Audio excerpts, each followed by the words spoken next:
The Monterey County Office of Education welcomes you to our Homeless Children and Youth Services Program Professional Development Series.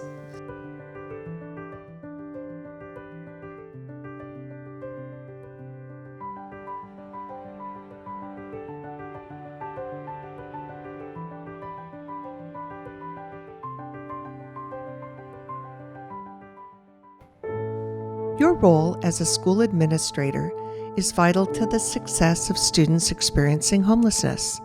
Once you become aware that a student in your school is homeless, it is important that the student receives as many academic and social supports as possible.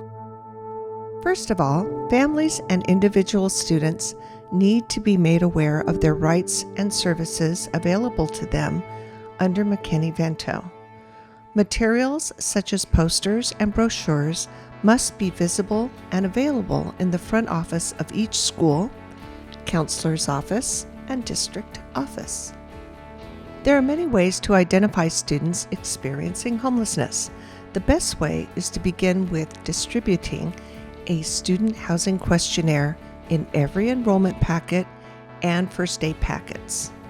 If your district is receiving EHCY or ARP funding, the Student Housing Questionnaire is mandatory.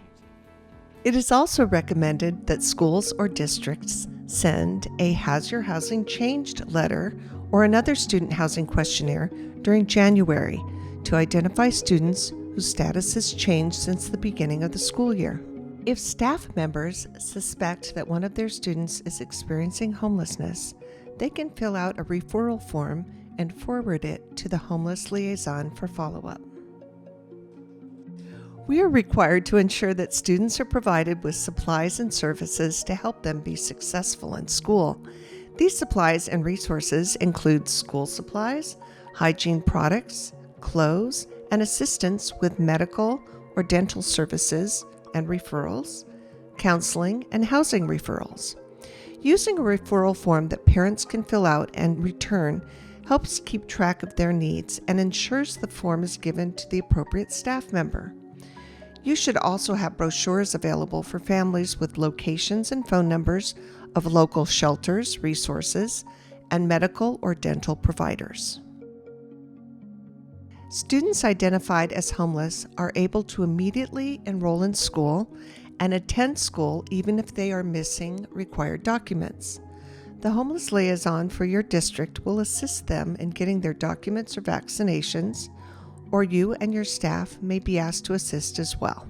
Students experiencing homelessness may continue to attend the school they last attended prior to becoming homeless, even if they have moved outside of the school's attendance boundaries. That school is the school of origin.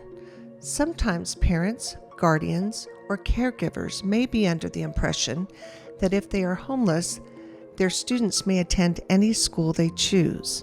However, that is not the case. The student may attend the school of origin or the school of residence. If they would like to attend a school that is not the school of origin or attendance, they will need to complete the inter-district or intra-district agreement for consideration by the district.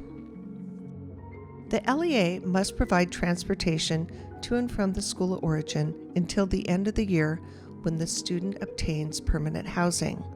The district of residence and the district of origin should divide the cost of the transportation and enter into a signed memorandum of understanding. If a district determines it is not in the best interest of the student to continue attending the school of origin after becoming homeless, the LEA will need to inform the parents or guardian of the decision and why the determination was made. For example, if the homeless family has to move out of the area due to their situation, the distance traveled to and from school may not be reasonable for the student. If the student, parent, or guardian does not agree with the decision, they can dispute the decision through the dispute resolution process. During this time, the student must remain in the school until the dispute is settled. Depending on their situation, homeless children and youth may be late to school more often than other students. Although we want all students to arrive on time, it is important to be cognizant that all policies may not be applicable in every situation, so make sure your district has accommodations that support our students experiencing homelessness. Any unpaid fines or fees need to be waived for students experiencing homelessness, and they cannot be denied access to academic or extracurricular activities based on these unpaid fees or missed deadlines. Sometimes you may have a child or youth enroll in your school who is not in the custody of a parent or legal guardian. These students are called unaccompanied youth and may or may not qualify as homeless under McKinney-Vento. It is always recommended that the caregiver with the child or youth fill out a caregiver affidavit. If the caregiver's living arrangement does not meet the requirements under McKinney-Vento, the child or youth staying with him or her is considered an unaccompanied youth, but not an unaccompanied homeless youth. To be considered an unaccompanied homeless youth, the child or youth must be staying with someone who is not a parent or legal guardian and is homeless by the McKinney-Vento definition. Children and youth experiencing homelessness have many stressors or may have experienced trauma. If the child or youth has moved frequently or attended multiple schools, their learning may have been impacted and will need academic intervention or assessment. Homeless students have priority, if possible, to receive such services. Involving your site counselor to provide services as well is highly recommended. This involvement may just involve a check-in arrangement or, depending on the situation, require full counseling services.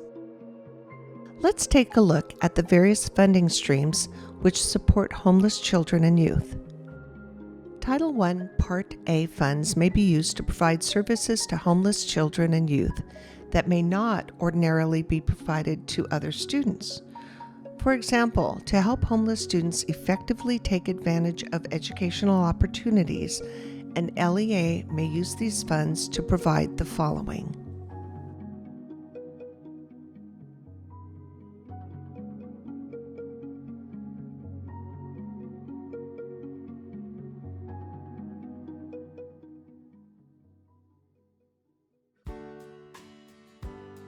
Through the LCAP, homeless students are a subset of the socioeconomically disadvantaged students, although many districts are including homeless youth in their plan.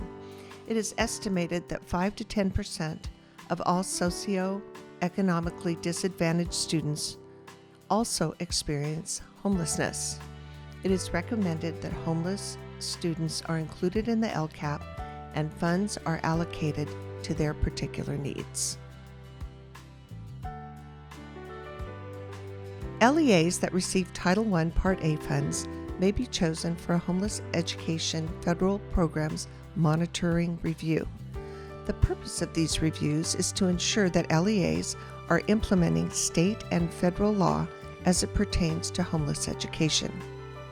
The California Department of Education has developed a homeless education instrument that can be used during the FPM process.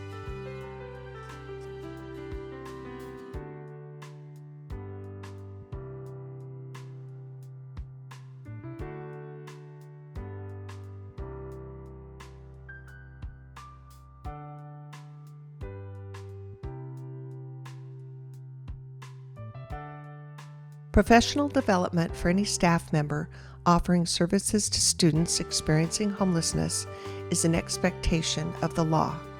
Please ensure your staff members receive training specific to homeless children and youth. There are a variety of options such as in-person and Zoom training offered from your liaison or MCOE, homeless education videos on the MCOE website, training modules on the CDE website, and Keenan and Associates training.